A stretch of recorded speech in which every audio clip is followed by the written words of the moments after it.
Hiya guys, Emperiam here with Gamer Element. I'm standing at Good Game Con. Hopefully I'll be interviewing some of the League of Legends stars here like Scarra, TheOddOne, and Dyrus. Wish me luck, here I go.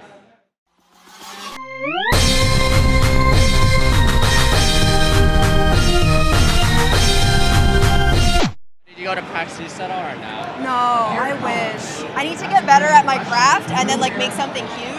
Because I'm still in school. I go to school for graphic design. Yeah. So getting time off to do these kind of things is hard. And I work on the weekends as like a dancer and a club girl. Oh my god. So I'm busy. Well, it's all good. So Yeah. you have stuff to do, so that's good.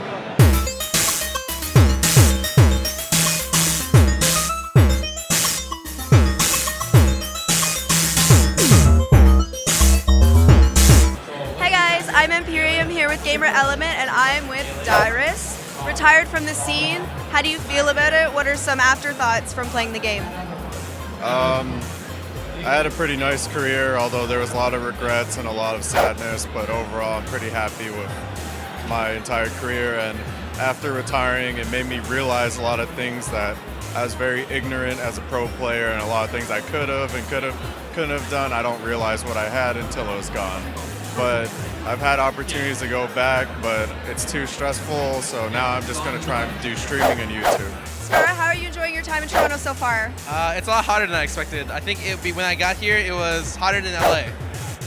That's really surprising to me. I'm here with TheOddOne here at Good Game Con. TheOddOne, I have some questions for you. Are you going to be able to answer them, you think? I'll try my best. Anyways, so you were the former coach of CLG. How do you feel of their performance at MSI? They obviously overperformed. Well, I don't even know if you can say that. They played really, really well. I thought that they were underrated going into the event, and they were able to get, they were just able to play really well. All right, so my first one is, you are in the competitive scene, so I want to know, do you like being on stage or streaming better? It's like a little mix of both. Like when you're on stage, like you have to practice a lot, so it's pretty stressful, but it's really rewarding. But when you're streaming, it's more relaxed, but you get to interact with your fans a lot. So I'd say both are pretty good because yeah, they all have their pros and cons. Like being on stage, everyone's cheering for you, that's awesome. But it also has the practice stress, but streaming is just relaxed, and then you get to interact with your fans every day, so that's pretty awesome. Yeah, it's hard to hear all the cheers when you're at home sitting alone, right? So then, you told me some of your sadness about it, but what are some of the highlights? Like, what are your favorite moments from being a professional player? I was happy that I was able to win an international tournament. Although I didn't carry the tournament super hard, it was still an international tournament. If I went through my entire career without winning anything internationally, it would have been even worse than it is now. But other than that, I've had a lot of really good moments in NA where I'll play my heart out in the finals or before the finals, and those will be my best games, but then after, complacency will hit and I won't do well at an international. So although there's a lot of sad, there's a lot of really good ones too. All right, so how do you feel about the new dragon changes?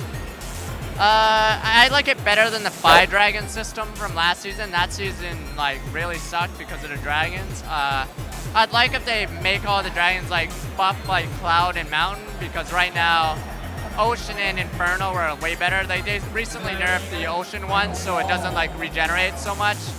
But Cloud right now is terrible, Mountain's pretty bad, so I hope those two get buffed instead of the other two get nerfed, because last year it was like 1 dragon's good and then nothing's good until 5, so I don't want that to happen again. Yeah, so there's a bunch of room for improvement, basically. So, but it's a lot better than last year, I'd say, because 5 dragons was terrible. If you were to say you play on the stage and then at home streaming, which one do you prefer and what are the pros and cons of both?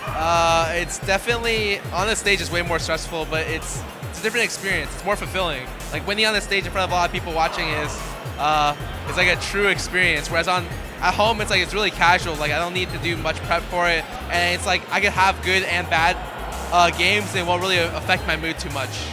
All right, so my last little inquiry here. How do you feel about Talia as a jungler? I haven't had much to play her, but from her skill set, she's alright as a jungle, but I'd say she might need to fine-tune it, or maybe I just need to play her better, because she is pretty difficult to play, so I'm excited to play her in the jungle, even if she's good or bad, so expect to see a lot of feeding upcoming soon. Did you expect to get to the place where you are here today? And if so, what do you think is next for you? No and no idea. Typically, I find that if you look too far in the future, you tend to miss the present. And so for me, I try to live as much in the present as possible and plan for the future, but not. I kind of can expect anything to happen. That's so wise of you. Well, thank you so much for your time. Okay, so my last question. Of all the champions, who do you think has the most potential in upcoming games?